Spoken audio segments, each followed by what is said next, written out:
आज हम करेंगे प्रेजेंट कंटिन्यूअस टेंस। ठीक है, present continuous tense. Present continuous tense, present का मतलब है जो अब चल रहा है यानी वर्तमान काल। कंटिन्यूअस का मतलब होता है वर्क इन प्रोग्रेस यानी काम का चलना। टेंस का मतलब टाइम। कोई भी ऐसी इंसिडेंट जो प्रेजेंट की है और वर्क जो है वो चल रहा हो, उसे प्रेजेंट कंटिन्यूअस टेंस कहते हैं। ठीक है, पहचान क्या होगी इसकी? वाक्य के अंत में रहा है,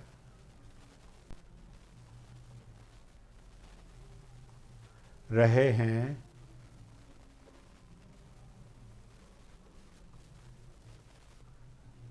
रही है,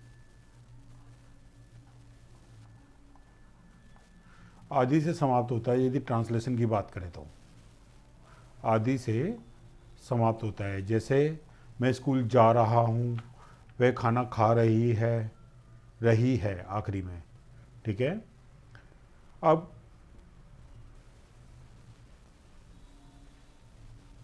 रूल 1,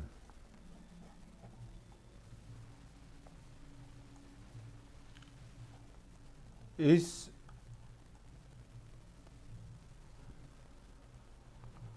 टेंस में हेल्पिंग वर्ब जो लगेगी, हेल्पिंग वर्ब जो है वो लगेगा इच एम आर। क्या लगेगा? Etch M R. आई के संग हमेशा एम आएगा। ही, शी, इट, और सिंगुलर नाउन के साथ इज आ जाएगा।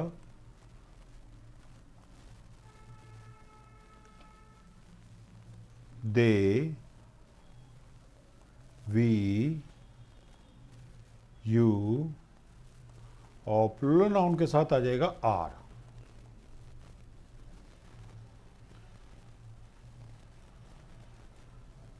ठीक है,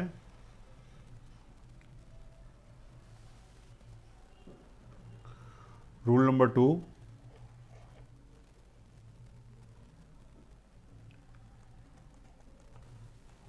first form plus ING is used. यानी वर्ब की फर्स्ट फॉर्म के संग क्या यूज होगा? आईएनजी। ठीक है, एब्रिविएशन फॉर्म के अंदर यानी शॉर्ट फॉर्म के अंदर इसको लिखेंगे हम V1 यानी वर्ब की first form plus ING. Clear? अब वर्ब की फर्स्ट फॉर्म के संग आईएनजी लगेगा, ये तो ठीक है। लेकिन कई बच्चे जो है मिस्टेक करते हैं। वो क्या मिस्टेक करते हैं, वो कुछ एक टिप्स हैं, वो आप अपना जो है ध्यान में रखना। कोई भी वर्ड ई से एंडिंग हो, कोई भी वर्ड ई से एंडिंग हो तो आईएनजी लगाते समय ई को हटा देते हैं। जैसे एग्जांपल के तौर पे समझ लो, कम, ई आ गया लास्ट में, आईएनजी लगाते समय जो है क्या करेंगे? ई को हटा देंगे, कमिंग। ठीक है, एडवाइस, एडवाइस का मतलब होता है सलाह देना। सेम फार्मूला यहाँ पे भी अप्लाई होगा, ई हट जाएगा, आईएनजी लगाएंगे जब। एडवाइसिंग। ठीक है, सीई नहीं होता। अगर सीई होगा तो नाउन होगा, उस वो वर्ब नहीं होगा, उसके संग आईएनजी नहीं लगेगा। ध्यान रखना, एसई वाला जो है ये वर्ब होता है। क्लियर? अब आ जाओ, कोई भी वर्ड आई ई से एंड होगा, आई ई से एंड होगा तो आई ई का जो है वाई बन जाएगा। आई ई को रिमूव कर देंगे और इसका वाई बन जाएगा। आई ई को रिमूव कर देंगे, जैसे die, D I E, dying हो जाएगा इसका, D Y I N G, dying. Lie, झूठ बोलना, इसका बन जाएगा lying, L Y I N G. ठीक है, इसी प्रकार से रन। यानी क्या इसके अंदर क्या फार्मूला लगेगा, इसके अंदर 3 वर्ड को छोड़ देना आप, W को छोड़ देना और R को छोड़ देना और Y को छोड़ देगा। यानी इन 3 वर्ड को छोड़ के लास्ट में कभी भी कॉन्सोनेंट हो और उससे पहले वोवल हो। अब वोवल कौन कौन से होते हैं, इसका एक अलग चैप्टर है। A-E-I-O-U ये वोवल है, A-E-I-O-U ये वोवल है। W और Y जो है ये सेमी वोवल होता है, ये मैं बताऊंगा बाद में जब इसका चैप्टर करेंगे। और A-E-I-O-U जो है वोवल है, बाकी सबको इन सबको छोड़ के A-E-I-O-U को छोड़ के बाकी जो बचे हैं वो कॉन्सोनेंट होते हैं। यानी लास्ट में कॉन्सोनेंट हो उससे पहले वोवल हो, लास्ट में कॉन्सोनेंट हो उससे पहले वोवल हो तो आखिरी का अक्सर डबल हो जाता है ING लगाते समय। रनिंग RUNNING रनिंग, क्योंकि N कॉन्सोनेंट है उससे पहले वोवल है तो ING लगाते समय आखिरी का लेटर जो है वो डबल कर दिया। क्लियर। अब ऐसे ही कर दो पुट, PUT पुट, पुट का भी वही हो गया, ये कॉन्सोनेंट है T, U वोवल है तो ING लगाते समय लास्ट का लेटर डबल हो गया। ये इतनी डीपली टिप्स बता रहा हूँ, आपसे कभी स्पेलिंग में मिस्टेक ही नहीं होगी। पुट का पुटिंग, ठीक है। ऐसे ही होता है बैग, भीख मांगना, बैग के अंदर भी ऐसे ही करेंगे, BEGG बैगिंग, बैगिंग। क्लियर। एक अब इसके बाद थर्ड पॉइंट के अंदर एक टिप्स का ध्यान रखना, कुछ एक वर्ड्स होते हैं जो कॉन्टिन्यूस के अंदर आते हैं, वो वर्ड्स की लिस्ट आप याद कर लो कौन कौन से होते हैं। जैसे नाउ, प्रेजेंट को शो करता है नाउ, अब। दीज डेज आजकल आप क्या कर रहे हो, दीज डेज, ठीक है। स्टिल अभी तक, स्टिल अभी तक। एट दिस टाइम ये प्रेजेंट को शो करता है, इस समय वो पढ़ रहा होगा, एट दिस टाइम इस समय, एट दिस टाइम इस समय। एट दिस मोमेंट ये भी प्रेजेंट को शो करता है, एट दिस मोमेंट। इस क्षण, मोमेंट, इस क्षण वो क्या कर रहा होगा, एट प्रेजेंट, एट प्रेजेंट इस समय वो क्या कर रहा होगा, एट प्रेजेंट भी वही होता है, इस समय, ठीक है।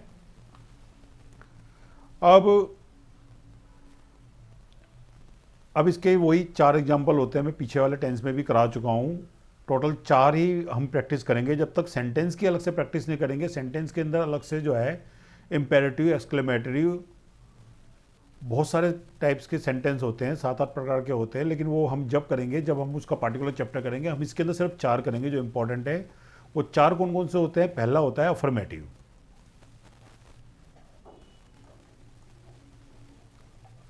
मैं जानकर के खुला खुला लिख रहा हूं ताकि आपको स्पेलिंग समझ में आ जाए। अफर्मेटिव सेंटेंस जो होता है उसको बोलते हैं सिंपल वाक्य। कौन सा सेंटेंस, सिंपल वाक्य, सिंपल सेंटेंस। सिंपल सेंटेंस के अंदर क्या होता है, सबसे पहले सब्जेक्ट आता है। सब्जेक्ट वही मैंने आपको बताया था, he, she, it singular noun, I, we, they, you plural noun, ये सारे सब्जेक्ट हैं, ठीक है। उसके अकॉर्डिंग हम ईजेमाल लगा देंगे, उसके अकॉर्डिंग वर्ब की फर्स्ट फॉर्म प्लस ING आएगा ही आएगा, इस टेंस का रूल है ये। फिर ऑब्जेक्ट आएगा प्लस फुल स्टॉप आएगा, ठीक है। इसका एग्जांपल देख लो आप, द चिल्ड्रन, चिल्ड्रन बहुत सारे हैं तो आर लगेगा, ऊपर मैं बता चुका हूं इसको। चिल्ड्रन आर प्लेइंग, ING लगेगा, प्लेइंग इन द पार्क, बच्चे पार्क में खेल रहे हैं। The children are playing in the park, आखिर में फुल स्टॉप। क्लियर। आपने जो है subject he, she, it, I, we, they, you singular noun plural noun, उसके अकॉर्डिंग आपको ईजेमार का प्रयोग करना है। फिर वर्ब की फर्स्ट फॉर्म के संग ING आएगा, कमिंग होगा तो ई हट जाएगा, लाई होगा तो IE का Y बन जाएगा, ऊपर मैं बता चुका हूँ। ऑब्जेक्ट इन द पार्क, ठीक है, जो the children are playing in the park, ये आपका सेंटेंस बन गया। नेगेटिव सेंटेंस, नेगेटिव सेंटेंस के अंदर क्या आता है, नहीं वाले वाक्य। नेगेटिव सेंटेंस, नेगेटिव सेंटेंस जो होते हैं वो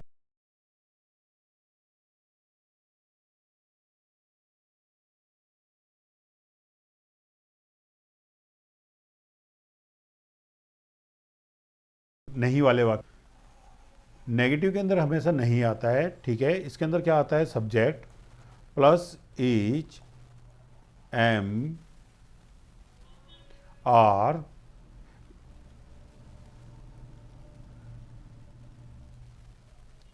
एम, आर, EJMR के बाद नोट आ जाएगा, फिर प्लस वर्ब की फर्स्ट फॉर्म प्लस ING आ जाएगा, फिर ऑब्जेक्ट आ जाएगा प्लस फुल स्टॉप आ जाएगा इफ द नेगेटिव सेंटेंस हो तो EJMR के बाद नोट आता है, ठीक है।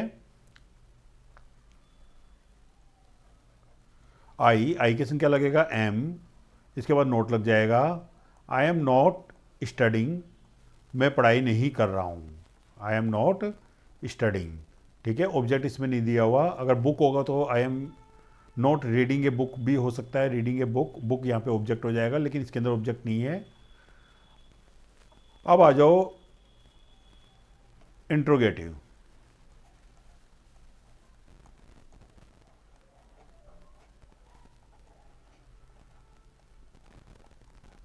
इंट्रोगेटिव सेंटेंस होते हैं क्या वाले वाक्य, जिसमें क्या आता है। इंट्रोगेटिव सेंटेंस कौन से होते हैं, क्या वाले वाक्य जिसके अंदर क्वेश्चन मार्क लगता है लास्ट में, ठीक है। इसके अंदर क्या होगा, EJMR पहले आ जाएगा,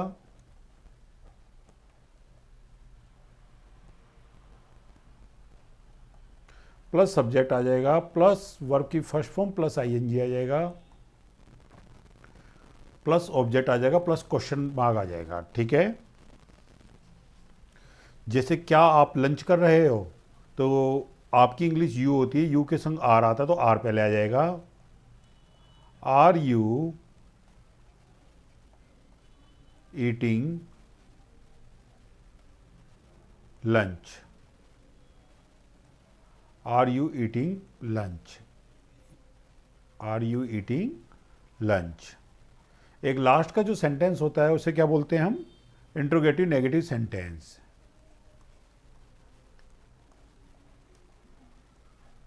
interrogative negative sentence. Interrogative negative sentence होते हैं जिसमें क्या आता हो और नहीं भी आता हो। इसके अंदर हम क्या लगाते हैं, सबसे पहले EJMR लगा देंगे, इज, एम, आर, फिर सब्जेक्ट आ जाएगा, क्योंकि इसके अंदर नेगेटिव है तो सब्जेक्ट के बाद नोट आएगा। नॉट प्लस वर्ब की first form plus ING plus object plus question mark, ठीक है। क्या आप गीत नहीं गा रहे हो, क्या आप गीत नहीं गा रहे हो, तो आपके लिए यू लगता है, यू के लिए यू के साथ आर लगता है तो आर पहले आ जाएगा। आर यू, क्या आप गीत नहीं गा रहे हो, नहीं के लिए नोट लग जाएगा। फार्मूले को देखना है आपने, नोट सिंग के संग ING लग जाएगा, सिंगिंग, और गीत को बोलते हैं a song. Are you not singing a song, अगर आपने क्वेश्चन मार्क नहीं लगाया तो ये गलत हो जाएगा, क्वेश्चन मार्क जरूर लगाना है। Are you not singing a song, ठीक है। तो मैं प्रेजेंट कॉन्टिन्यूस करा चुका हूँ, जिसके 4 पार्ट होते हैं, affirmative, negative, interrogative, interrogative negative, और सबके फार्मूले बता चुका हूँ। EJMR किसके संग लगता है ये बता चुका हूँ, और वर्ब की फर्स्ट फॉर्म के संग ING लगता है, कब ING लगता है, कब ई हट जाता है, कब IE हटा देते हैं ING लगाते समय, मैं सारी चीज़ें बता चुका हूँ। आप इसको जो है लर्न कर लेना और प्रैक्टिस कर लेना। Clear? Thank you very much for watching.